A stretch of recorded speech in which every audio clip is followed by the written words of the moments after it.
Good morning mga boss katry mo, dahil nga naman ginabi na po tayo ng pagkakais po natin dito sa ginagawa po natin ay nagpasya na lang po tayo na ipagpabukas na lang para naman po may pakita po natin sa inyo kung ano na nga po yung naging itsura po niya pagkatapos po natin siyang magawa lahat-lahat. So ipapaliwanag po natin kung ano po yung mga ginawa po natin. So ito po pala yung ginawa po natin na ayan, ginapit po natin sa showcase masyas. So ito po yung windshield na ginawa po natin, ayan o. So ito po salamin po ito.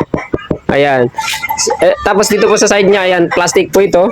Ayan. Dati po gumagawa po tayo ng ganito mga boss ay lata po itong mga to niya. Kaya lang nakita po natin problema sa mga yun po ay mabigat masyado yung nilalagay po natin, kaya naman medyo nahirapan yung driver at nahirapan din yung motor sa pagdadala dahil nga naman napakabigat kapag lata-lahat po ito at saka mga salamin din ito. So, dinevelop din po natin siya. So, naging ano na lang po siya, lona. Sa lona po kasi mas maganda talaga na dadalhin po ng motor. Kaya natin po nasabi na mabigat kasi meron na po tayo talagang nagawan po ng mga customer na ganun. Nagpapalit na po talaga sila ng ganito.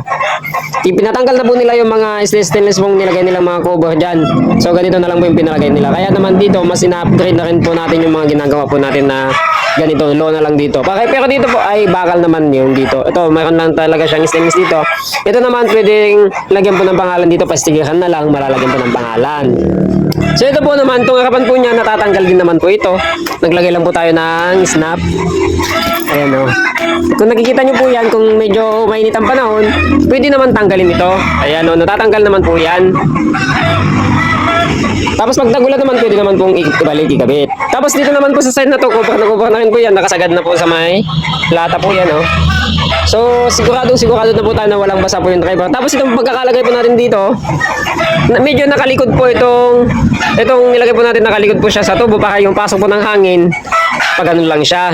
Yung iba po kasi tinatabi dito, papasok pa rin yung tubig pag nakatabi dito. Kaya ang ginawa po natin dyan ay pinalikod po natin para pag ganun lang yung pasok po ng tubig. So ito namang alulod, kung nakikita nyo po itong alulod ay i-develop din po natin. Ayan siya. So ayan, dinikit na rin po natin dito.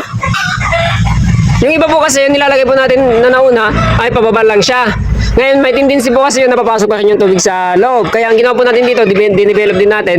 Bali binaba na po natin siya inano sa may bubong. Ayan yung bubong niya, nakikita nyo yan. Binaba natin ang husto sa may bubong at dinikit na po natin ang husto po dito. Ayan po siya. So siguradong hindi na po yan papasok sa loob.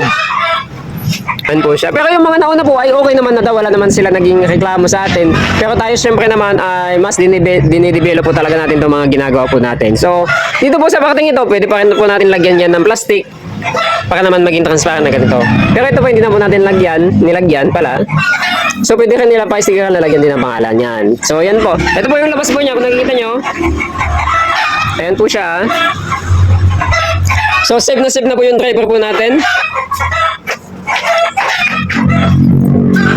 Ay, sa mga nagdi-DIY po, tingnan nyo na lang po itong mga ginawa po natin dito. Lahat na nga po palang ito ay naka-debaklas po lahat itong mga to. Ayan, nakikita nyo may mga tornilyon po dyan sa loob. Ayan, mga tornilyon po yan. Pwede pong tanggalin natin ito, kabilaan. Sa tatanggal yan, pwede rin namang tanggalin din natin ito. Ayan. Pwede rin naman pong maiwan lang itong nasa gitna para safe pa rin po kayo sa mga insektong tumatama just in case pag hapon na siya. Naiwan po itong gitna. Debaklas po lahat yan. Pati rin naman po itong alulod na nilagay natin. Debaklas din po ito, may mga tornilyuhan. Kaya mabusisi po yung paggawa po natin sa mga ganito. Ayan. Bukod sa mga iniwasan po kasi natin itong mga lunang masunog, syempre nga naman pag nag-building po tayo, talagang tiyaga lang talaga yung inaano natin dito para naman may kapakapit natin po ng gusto itong mga ginagawa po natin. Ayan. So patuloy po tayo sa pag-develop po sa mga ginagawa po natin na katulad nito kasi alam po natin na nakakatulong talaga sa mga suki po natin na nagpapagawa. So itong parte nga po palang ito ay dati ay hindi po ganito, pababa.